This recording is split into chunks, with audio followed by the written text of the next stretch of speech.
sit there.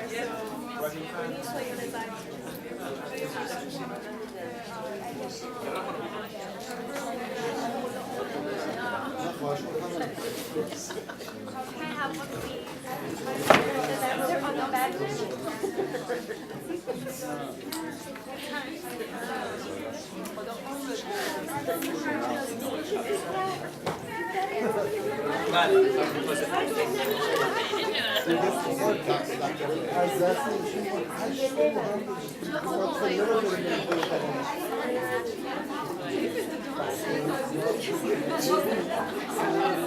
They come from all over the country. For example, 40 universities, 7 students descended from the nation's capital in a weekend-long effort to strengthen leadership skills and cultivate a discussion about the Iranian American identity. What is it about the Iranian American community that you like or dislike?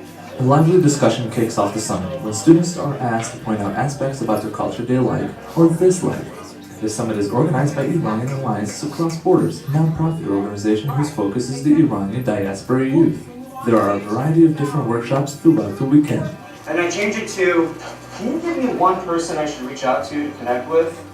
Behrah Mahdi gives out the do's and don'ts of networking. You know, networking, I'm not only going to network with Iranians. Networking is going to help me in every aspect of my life. The Student Summit also hosts guests such as Carl Takei, a staff attorney with the American Civil Liberties Union. Takei briefs students on what to do when being confronted with local police or even federal officers. Let me ask you, how many of you have actually had some sort of encounter with a police officer where they're stopping you, questioning you? Later, students are asked to make suggestions on how to improve ICANN, the UP's national network of affiliated Iranian American student groups. You have maybe VP of Finance at College Park and VP of Finance at GW work together on logistics, for example. ICANN is a creation that came out of the 2010 summit. Any sort of ideas that might come out of a weekend like this, we then try to create the opportunities for them to be realized once the weekend is over. And some of you have already come up to me and said, hey, I would really like us to do this, or I have some ideas about how you do this or that. Please do that, really, because that's how everything within EOP's formed, that's how everything's been created, and that's how we keep moving forward in our community. Shirin Wasofi, the leader of EOP's Camp INA, leads a workshop called Representing Ourselves. We were talking about demonization of the Iranian American community and some current recent events that have been happening. Iran has been a hot topic lately with the recent controversies surrounding Iranian nuclear aspirations and the alleged Iranian plot to bomb the Saudi ambassador. Considering the minefield that exists around, talking about issues having to do with Iran, the ways that we might be perceived in the media if we react in a certain way, I think the other thing we were trying to do is to help students to navigate the discourse. By the summit's end, participants come to agree on releasing a joint statement condemning the poster. Through such discussions and summits, students debate openly in a safe space, suggest ideas on how to move forward, and begin to organize with one another on concrete steps. At Stanford University, we have a large Iranian population, but it's kind of divided, and I want to try to start making it more unified and have something like this, like the EOP community here. I think that's the beauty of Summit in a sense, because there are so many people from the same culture, the same background. We do learn about things that apply to that background, but it also applies to our entire lives. And we become better as people, not just Iranians.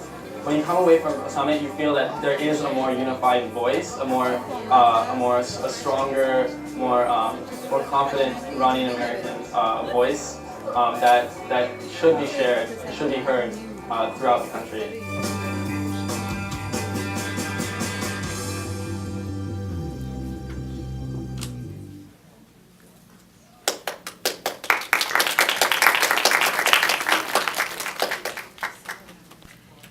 welcome back. I hope you enjoyed everything so far. And thank you again for being here on such a beautiful Sunday. Thanks to our wonderful speakers for being so generously giving of their time for their community, and they do that very frequently. Thank you very much. I forgot to thank a few more people. I'd like to thank Mr. Farshid Derakhshani, who's taking the video photography today, and I'd like to thank Sahar Sarshar, who's with us today, and filming. She's a local artist, and we're proud to have her with us. And if I forgot anyone, please forgive me and remind me later. I was also supposed to inform you of this conference that's going to be in October 12th in Montgomery College. I don't know whether you got the flyers or not, but we are going to talk about it more before we go to panel. But I know you're all waiting to hear another wonderful speaker, so I won't make you wait any longer. And thanks to EOP for their program and for being here with us and letting us understand your generation more. Thank you. Hope our last speaker is Dr. McIntyre DS. Dr. Fardis was born and raised in Iran in a multicultural, bilingual family, and he completed his medical school in Mashhad, and he practiced medicine in ethnically diverse areas in Iran.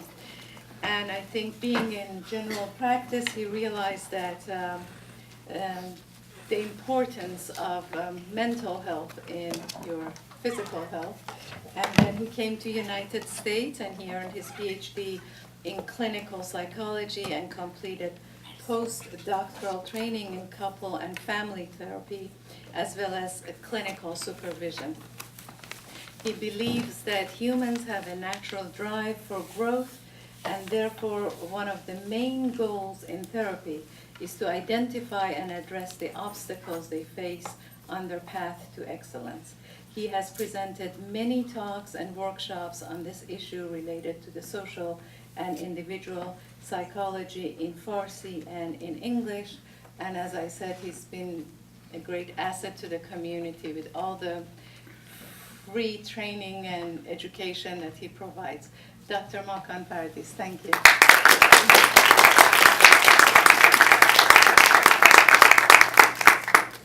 So I need a microphone, right? Can you increase the sound a little bit? Sure.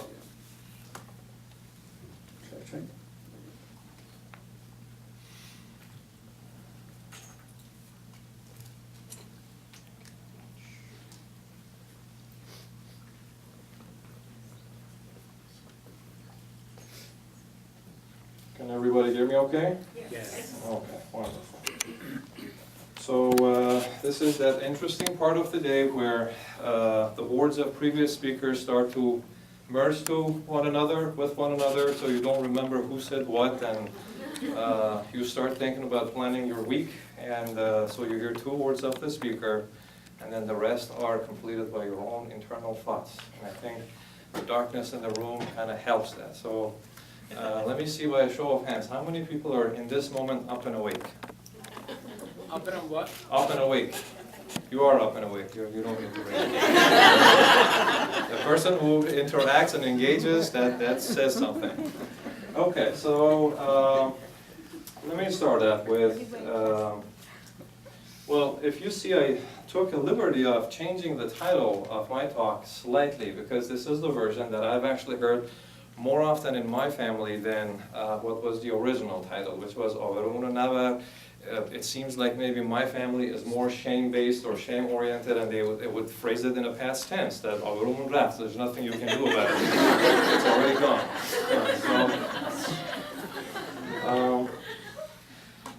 If I may sort of cast a little broader net about the concept, you will see that in languages like Chinese, Japanese, and Korean, actually there is more terminology than English and Farsi. If I wanted to quote in the correct order, it would be Chinese and Japanese, then there is Farsi, and then there is English. So this may tell you something about what each of these cultures values. For instance, if you look at the first term, I don't know how to read the Chinese characters correctly, but the translation is to grant face. That means to do something so that a person who has lost their face and honor be able to regain that. You see, this is a pretty sophisticated concept, and in English, if we were to explain it, there is no one-word equivalency for it. You will have to explain it with a full sentence or more than one. So it tells you something about, once again, what the culture values and finds important.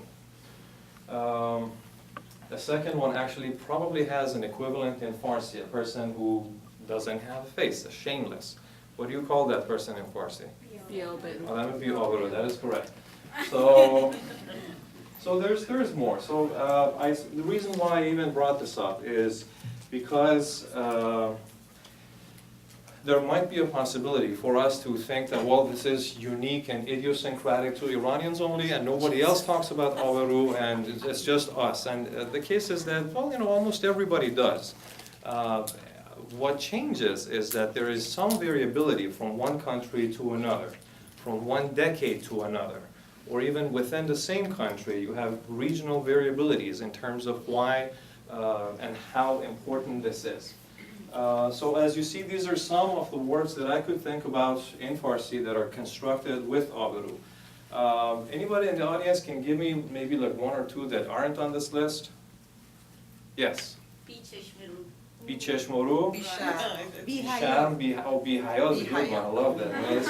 This is mom's favorite way of describing the daughter's outfit. Or the way the child talks to the parent. If you stare them in the eye like you're told in school and raise your voice, and of course you're going to get yourself in trouble. Some of the English equivalencies that I could think about are the ones that I put on the slide. So in other words, not one of these totally captures the concept of Aberoo, but if you sort of merge a number of them in any given situation, you probably approximate the concept in English. So previous speakers eloquently talked about why this is important. I have a little bit of a different angle, and I want to liken Aberoo to your financial investment. Think about it this way, that you worked a lifetime, collected some assets, and that's everything that you have. And all of your money is either in real estate, or it's in the stock market, it's somewhere. How important is that to you? Very important. It's your life. It's everything. Well, think about not having it or losing that overnight. This is what happens or can happen in some circumstances to a person or a family or a clan or a nation that loses the Aberoo overnight. It can happen. The same way as you can lose everything that you own in a market crisis. So this is why this is important, and it can be at stake in a variety of different interpersonal situations, right? Think about the last time that you went to a party and you wanted to take a gift there. How did you select that gift? Very carefully. Very carefully. Well, why would you have to be careful about this? So definitely. So you're considering at least two variables. One is the sort of prestige and status and honor that you have for yourself, so that something that is a representative of you to another person would not be beneath you. And then you also consider the other person and the occasion, so there's a number of things you consider. Aberoo can be lost in making an overture to another person. Think about this, that you, like for the young folks in here, you give your phone number to another person and they don't take it. Or they take it and they never call. There's a lot at stake here. You make the overture and then you get nothing in response. Somewhat similar to your financial assets, Aberoo is built over time. If you look at this bullet point, in cultures that have a long history, like ours, and this could be probably a curse or it could be a blessing depending on circumstances. It's not just you who makes the Aberoo, maintains it, or loses it. It's your whole family, your nuclear family, your extended family, your grandparents, your great-grandparents. Everything matters. Where I went to school in Iran, they would tell me, oh, you're such and such's grandson. You're cool, come on in. This was a name that he had built for himself for over decades. And it worked for me. So Aberoo can harm you or it can actually enhance you greatly. It can really, like what Samar said, it's a double-edged sword that way. Okay. Let's move forward. How are we doing time-wise? Okay. As I said, it's not just a person who may have this. This is something, a quantity or an entity that a family may have or a nation may have. And maybe we'll talk about this a little more in one of the slides coming up. I see the word, and this is not so much really based on findings in hard science literature. It's based on how I understand the concept. I see this as having roots in relational dynamics between you and another person, largely. This is where Aberoo can be gained or lost, largely. This is sort of a relative social position that you can occupy for yourself, and that depends on you and also your family and your family's history. Even though I said that, and you guys probably know, be damaged or enhanced in social and relational contexts, okay? It can also be damaged or enhanced in private contexts. So for instance, if you think about, and well, you know, why don't I backtrack and ask the question this way? Have you ever had a thought about something that you said or something that you did, and then in private feel embarrassed about that? So you lose your Aberoo in the privacy of your own room with yourself. Even though fundamentally this is a relational transgression. You've done something or said something in relation to another person, but nobody in that moment is present to witness you and your embarrassment in your own privacy. So fundamentally it's relational, but it can also be activated in your privacy. Well, because of its relational nature, then associating with the right kind of people can enhance your Aberoo. و آدمای آبرودار رفت و آمد کردن. آدمایی که, like people who already have a good name for themselves. And people that don't have any of this quantity or less of it, or they have a malformed, misformed amount of it, then that is going to reflect on you too. If we bring it back to the business world, imagine that you run an operation that works with Apple or works with Microsoft. What does that say about you? Aberoo هستی, exactly, because somebody who already is recognized in the field recognizes you. It says something about you. It's not like some company in Podunk, USA that you buy and sell, you know, that doesn't matter, nothing. So this is how it can be gained or lost in relationship to other people. So the guys here who are kind of younger, they may not remember this particular movie with Leonardo DiCaprio in it. Folks who were born in the 90s and they were of age to watch this sort of thing. Anybody wants to venture a guess as to where this is from and what this is about? You got it. Could you say that one more time? Romeo and Juliet. It's Romeo and Juliet, that's right. So play written about a family which is would be currently in what's Italy by an English playwright. And it's all about honor. It's all about face. It's all about Aberoo. That a person from Capulets cannot be with a person from Montauk. It's not going to happen. And then you have bloodshed and violence, and you have all sorts of things happening. Case in point, this is not something that only we have. Other people have it too. But how important it is, it varies really from time to time, from place to place.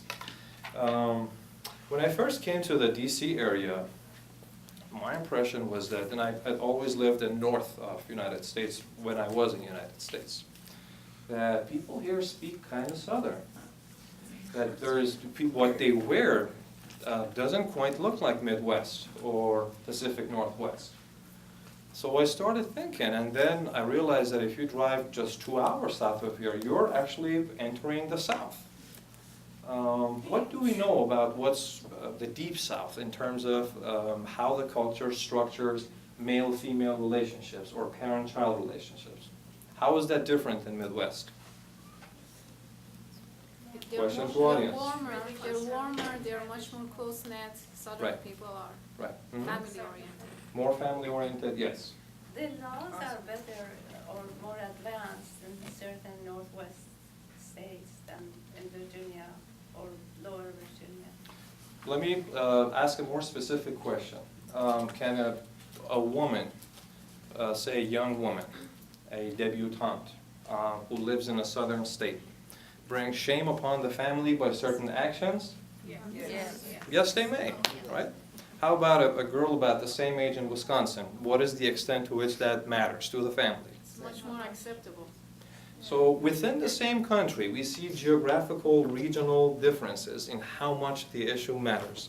And so does in Iran. Iran is not a unanimous entity where everything matters the same amount.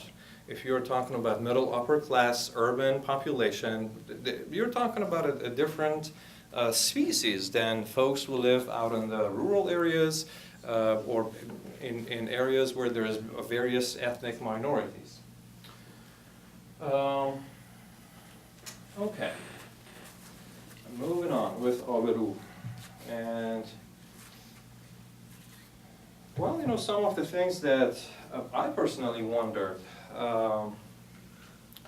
So let me tell you this, guys, that I was born and raised in Iran. I have gone to primary school, middle school, high school, college, everything. I graduated, I worked in Iran. This is my home, okay? So I'm considering myself an Iranian man. Nonetheless, I could tell you that between my generation and my parents' generation and my grandparents' generation, there is a measurable difference in how they define Aberoo and the importance they attach to it. Because I would ask my mom, well, why does it matter? So that such and such person needs to carry the title of Dr. So-and-so. Why can't you address them by their first name? And that would be like the most outrageous insult. And I remember once clearly that I must have been 8 or 9, and I got off somebody called our house. I picked up the phone, and Dr. So-and-so had called, and then I told my mom that Mr. So-and-so is on the phone and wants to talk to you. And she gave me a slap on the wrist that, well, you know, you should have, he heard what you said, you should have addressed him by his title. That was extremely rude. So that was a recollection. So you see the generational difference within the same culture, within the same country. Well, this is, you know, so if you look at the first bullet point, the importance that people attach to titles, the importance they attach to being sensitive about not criticizing other people, or vice versa, being sensitive to criticism that they perceive from other people. I have many stories about my own cousins who are in fact born and raised in the United States, and their own parents, and they always come to me and say, well, you know, you're from that country, you're from that culture. Why is my dad so paranoid about respect? You know, oh, you didn't respect me, you stretch your legs in front of me, and you know, kids don't do these things in front of their parents. And well, this is one of the manifestations of the importance that's given to the concept of Aberoo.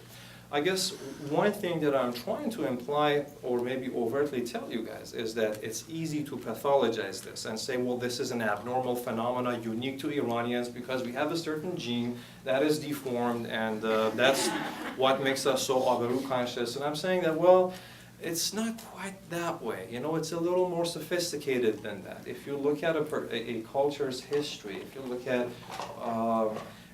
at a people longitudinally, where they came from, you understand them better, then you see why they act this way. And you see why you, as an Iranian American, may not endorse everything that they thought was valuable. In terms of how cultures differ in the importance they attach to Aberoo, we could largely divide them in 2 categories, high context and low context. The high context ones are actually the majority of the universe. The low context one is a minority, which is North America and parts of Western Europe. The first one values the society. It wants to build consensus. It wants to build relationships. The second one is about the person. It's all about me. It's me time. It's my car. It's my space. It's my room. It's my phone. So those are the differences, and it attaches less importance to Aberoo.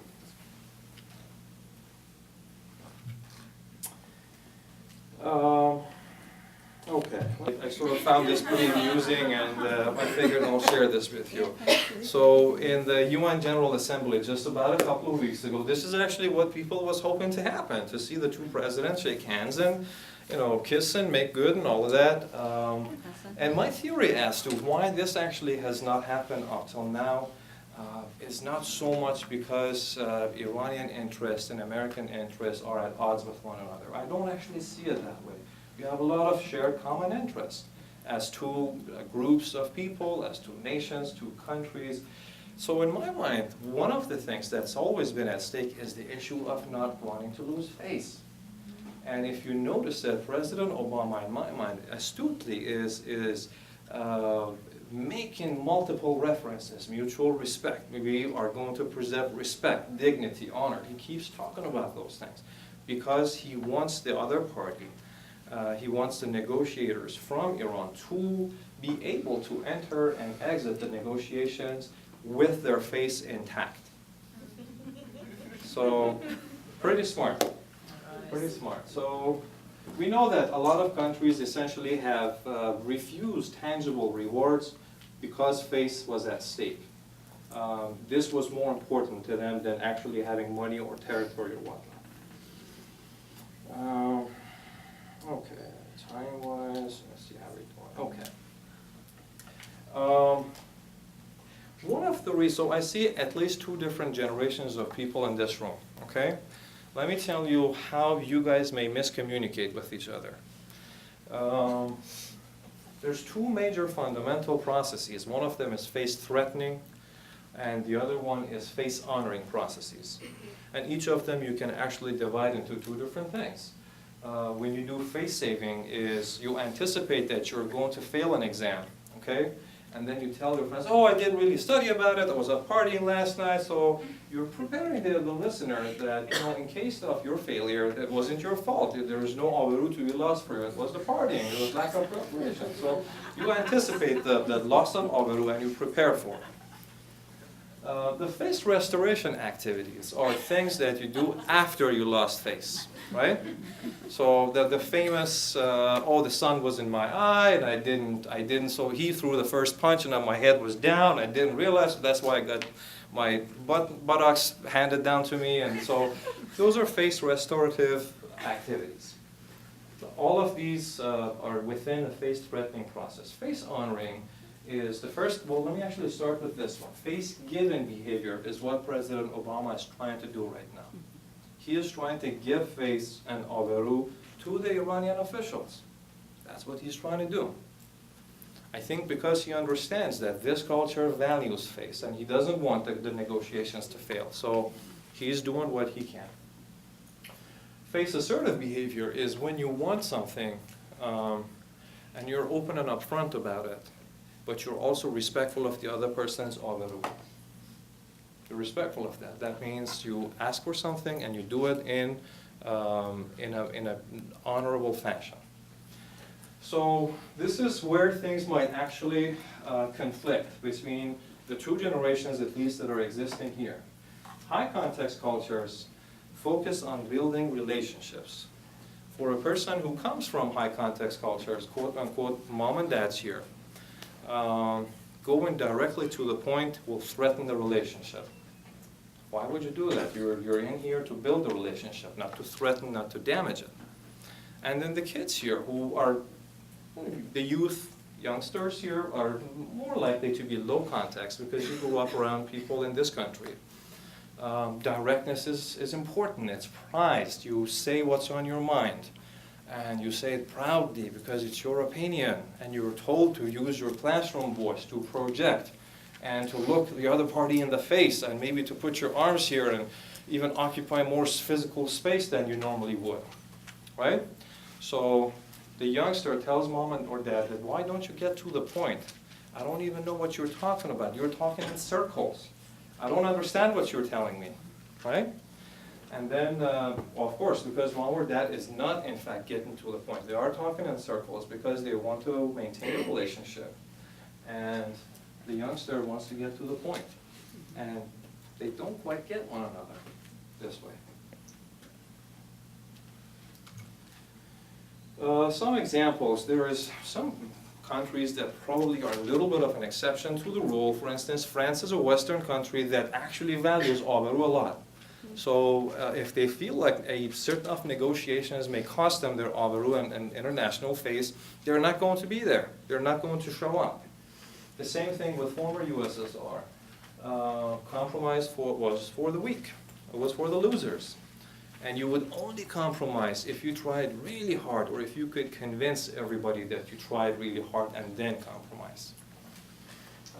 The third one applies to, or partly applies to us. You see that shuttle diplomacy in a lot of Middle Eastern cultures. Hypothetical example. Your mom has something to tell to you, and then she hires the uncle who is older to come and speak with you. So why the hell can't you talk to me? You know, like why do we have a courier between us to tell me what you think and to tell you what I think? You know, this is shuttle diplomacy, and it's intended for Aberoo to be preserved, so that the two people will not stand in the face of each other and say you were wrong. There is a time and place for that, but then once again, this is one of those things that in my mind can create conflict between different generations. If I were to look at Aberoo from purely psychological standpoint, I would say that the concept I would put in the same category as embarrassment, shame, and guilt, once again, as Samar indicated, within the same category. How these are different: the first one, violation of a social convention. Once again, for the youngsters here, what if your boyfriend or girlfriend broke up with you by text? Like what? Ooh, text message. No, you can't do that. Violation of social convention, right? This would cause embarrassment.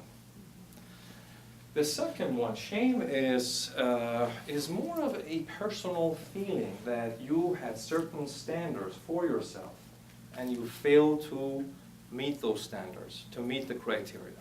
That would create shame. It's a fundamentally private, internal experience.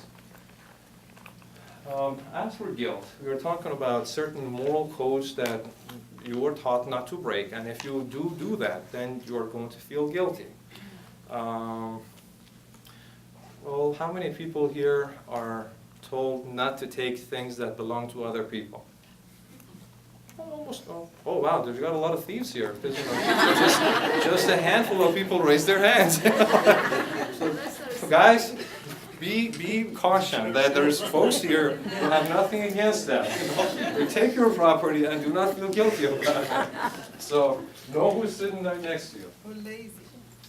Lazy to. Okay. Well, so as for embarrassment, it's something that's more prized in collectivistic cultures. Briefly, let me see if I have time to talk about this or not. Okay. Let's see what I got left. Briefly, collectivistic cultures, one person depends on everybody else in your family, in your community. Think about working on a farm. No way you could do a farm by yourself. You need other people. Their opinions matter to you. Your opinion matters to them. Whereas if you live in an industrial society or a hunting-gathering type of society where you go hunting by yourself or maybe with a handful of people. So it really matters less to you what other people in the village think about you. So these are sort of foundations for some cultures becoming collectivistic, and Iranian culture is not, by the way, the farthest to the end of spectrum in terms of collectivism. It's actually somewhere in the middle. There are countries in Latin America and Far East that are more collectivistic, and then there are countries in Western Europe like Germany and Netherlands that are more individualistic than we are. But in essence, individualistic cultures like the one that we have in the United States, guilt is, once again, it's a personal issue. So how you would redress that is by a sincere apology that comes from within you. This is how you address a relational rupture. This is how you mend things and move forward with people.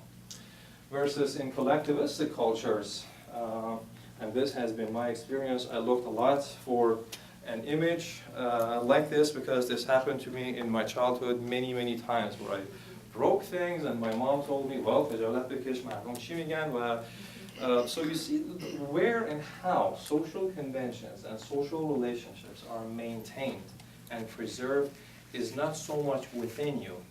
It's in the context of you and another person. So you think about and you worry about what other persons might actually say about you.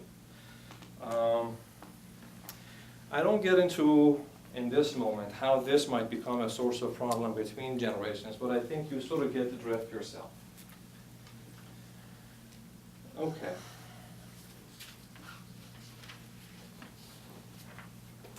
Well, a little bit about embarrassment. I don't know if you see the picture of the girl over there, one of the typical embarrassed pictures. Embarrassment, contrary to what might be intuitive to most of us, is in fact necessary to preserve social order. Right? You step on somebody's toe, crunch it. There's two ways to redress this. Either that person has to kick you in the shin to make things right, or you punish yourself and you say, I am so sorry about this. Oh my God, I can't believe I did this. I apologize. I'm such a klutz. You say all of these things, right? So you show genuine remorse for what you did, and this mends the relationship, mends the transgression that you just committed. So it's necessary, even though it's unpleasant to the person. If you want to have an intact society, you need to have a way for relationships to work, and this is one of those ways. A lot of non-human primates, they actually have almost identical embarrassment responses to we do, right? A person who is embarrassed would not. They would generally make themselves smaller. And this phenomenon happens both physically, you maybe raise your shoulders, shrug your shoulders a little bit, lower your head, or cover your face, or blush. Or you may verbally and psychologically make yourself smaller. And you say, oh, I'm so stupid, I keep doing these things. One of these days, شستم میره تو چشم. So all of these things that you might, in fact, say to mend that relationship. You know who this is? We don't see her face, but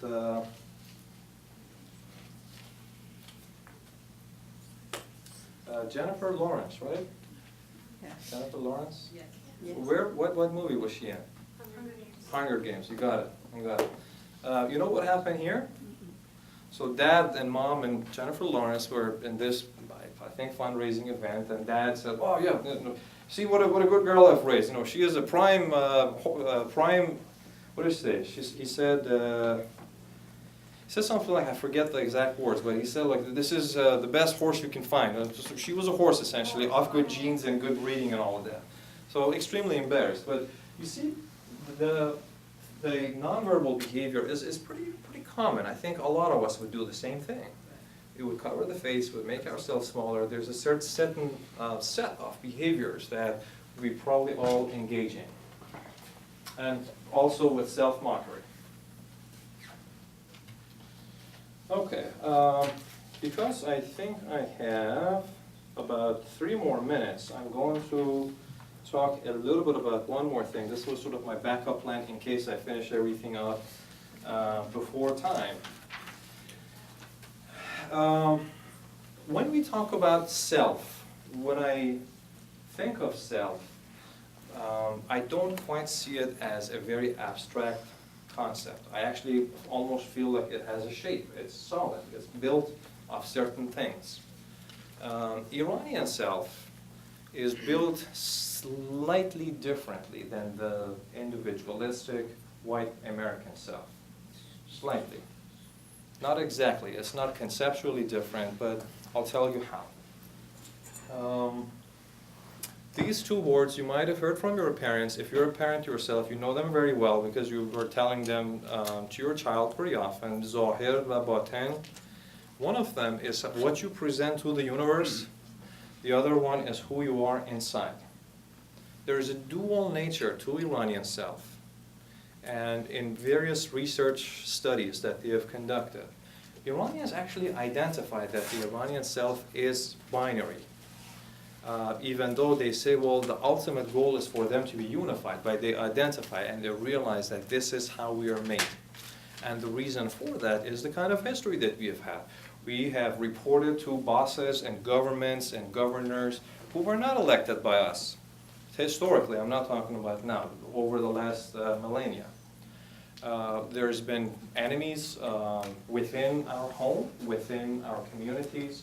So you had to be cautious about how you approach other people. You could not fully trust and be open to everybody and reveal all of your inner secrets. You would be killed that way. So this is the historical development of this binary or dual self-structure in Iranians.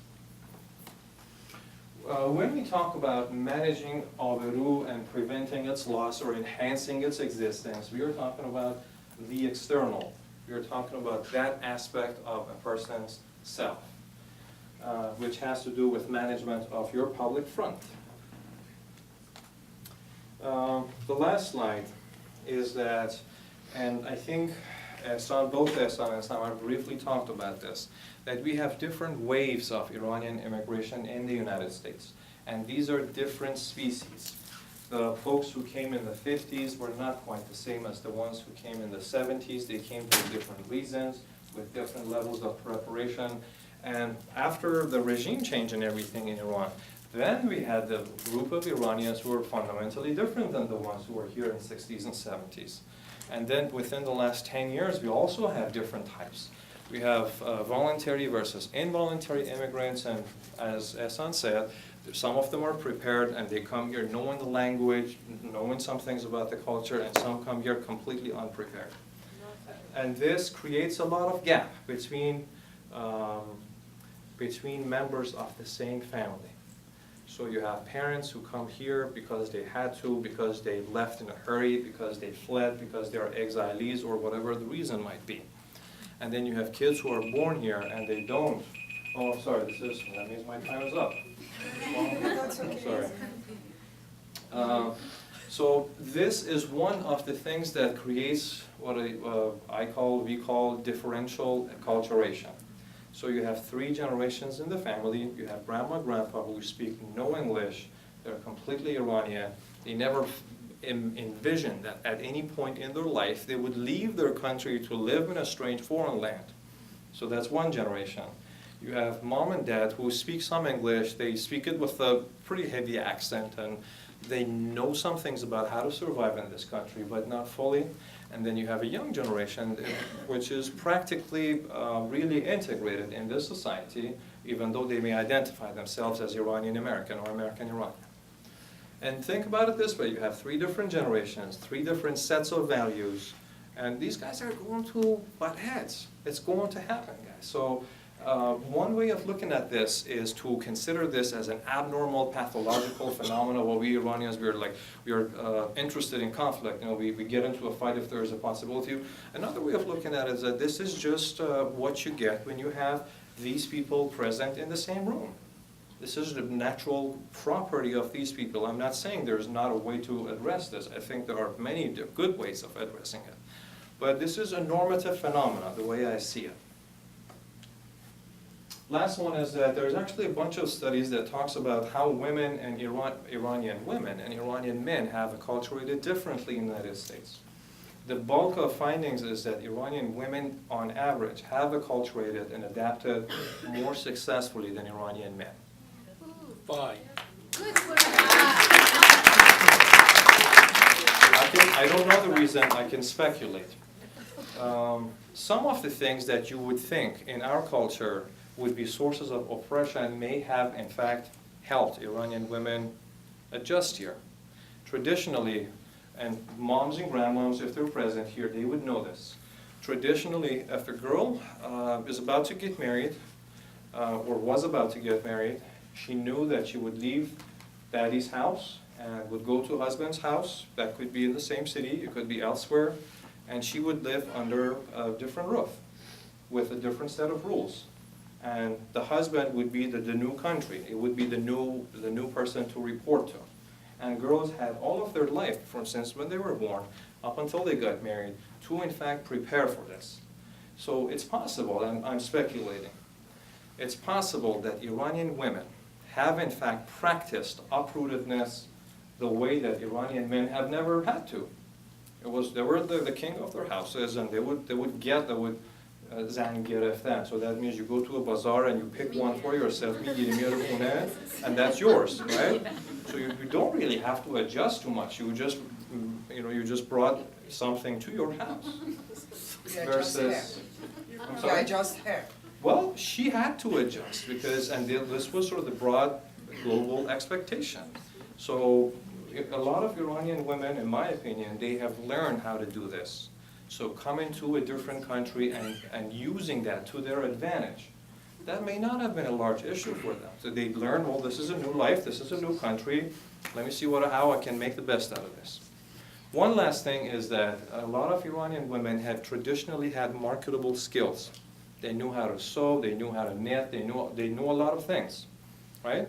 So the dude came here and he was a general in Shah's military, and then he is either unemployed or drives a cab.